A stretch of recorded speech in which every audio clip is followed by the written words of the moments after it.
ಸೂರ್ಯಕುಮಾರನ ಪ್ರತಾಪ ತಾರಕಕ್ಕೇರಿದ ತಾಪಮಾನ, ಮೈ ಸುಡುವ ಬಿರು ಬಿಸಿಲಿಗೆ ಬತ್ತುತ್ತಿವೆ ಕೆರೆಗಳು. ಮನುಷ್ಯನ ಚರ್ಮನೇ ಸುಲಿದು ಹೋಗ್ತಾ ಇದೆ, ಇನ್ನು ಕೆರೆ ಉಳಿತಾವ? ಮೈ ಸುಡುವ ಬಿರು ಬಿಸಿಲಿಗೆ ಬತ್ತುತ್ತಿವೆ ಕೆರೆಗಳು. ಕಾವೇರಿ ಕಣಿವೆ ಬೆನ್ನಲ್ಲೇ ಕರಾವಳಿಗೂ ಕೂಡ ಟೆನ್ಷನ್ ಕಾದಿದೆ. ಕಡಲ ತಡಿಯಲ್ಲೂ ಹೆಚ್ಚಿದ ಜಲಕ್ಷಾಮ ಭೀತಿ. ಕನ್ನಂಬಾಡಿ ಕಬಿನಿ ಬೆನ್ನಲ್ಲೇ ತುಂಬೆ ಟೆನ್ಷನ್ ಶುರುವಾಗಿದೆ. ಕರಾವಳಿ ಕೋಸ್ಟಲ್ ಭಾಗದಲ್ಲಿ ತುಂಬೆ ಜಲಾಶಯದ ನೀರಿನ ಮಟ್ಟ ಭಾರಿ ಇಳಿಕೆ.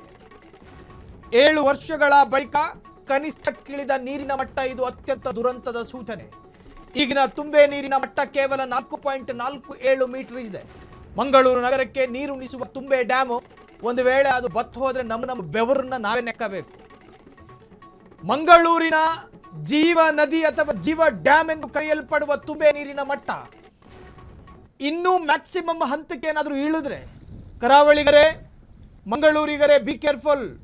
ತುಂಬೆ ಡ್ಯಾಮ್ ಅದರ ನೀರಿನ ಮಟ್ಟ ಕನಿಷ್ಠದಿಂದ ಮ್ಯಾಕ್ಸಿಮಮ್ ಹಂತಕ್ಕೆ ಏನಾದರೂ ಬಂದಿದೆ ಆದಲ್ಲಿ ಮುಂದೆ ಆಪ್ಷನ್ ಇಲ್ಲ, ಆಯ್ಕೆಗಳಿಲ್ಲ. ಅದರ ಅಂತರ್ಜಲ ಮಟ್ಟವನ್ನ ಹೆಂಗೆ ಏರಿಕೆ ಮಾಡಬೇಕು ಅನ್ನೋದ್ರ ಬಗ್ಗೆ ವೈಜ್ಞಾನಿಕ ಚಿಂತನೆಗಳಾಗಬೇಕು. ಇಡೀ ಕರಾವಳಿಗರ ಗಂಟ್ಲಿನ ಆ ದಾಹವನ್ನು ನೀಗಿಸುವಂತ ಏಕೈಕ ಡ್ಯಾಮ್ ಇದು. ಅನೇಕರು ಇದಕ್ಕೆ ಡಿಪೆಂಡ್ ಆಗಿದ್ದಾರೆ. ಕಳೆದ 7 ವರ್ಷಗಳ ಕನಿಷ್ಠ ಮಟ್ಟವಾದ 4.47 ಮೀಟರ್ಗೆ ಇಳಿಕೆಯಾಗಿದೆ. ಈ ನಡುವೆ ಮಹಾನಗರ ಪಾಲಿಕೆ ಮೇ 1ರಿಂದ ನೀರಿನ ರೇಷನಿಂಗ್ ಘೋಷಣೆ ಮಾಡಿದ್ದು, ದಿನ ಬಿಟ್ಟು ದಿನ ನೀರು ಪೂರೈಕೆಯಾಗಲಿದೆ. ಕಳೆದ ವರ್ಷಕ್ಕೆ ಹೋಲಿಕೆ ಮಾಡಿದ್ರೆ ಈ ವರ್ಷ ಜಿಲ್ಲೆಯಲ್ಲಿ ಪೂರ್ವ ಮುಂಗಾರು ಮಳೆ ಪ್ರಮಾಣದಲ್ಲಿಯೂ ಇಳಿಕೆಯಾಗಿದೆ. 2025ರಲ್ಲಿ ಏಪ್ರಿಲ್ 25ರವರೆಗೆ ದಕ್ಷಿಣ ಕನ್ನಡ ಜಿಲ್ಲೆಯಲ್ಲಿ 60.2 ಮಿಲಿಮೀಟರ್ ವಾಡಿಕೆ ಮಳೆಯಲ್ಲಿ 119.7 ಮಿಲಿಮೀಟರ್ ಮಳೆ ಸುರಿದಿತ್ತು.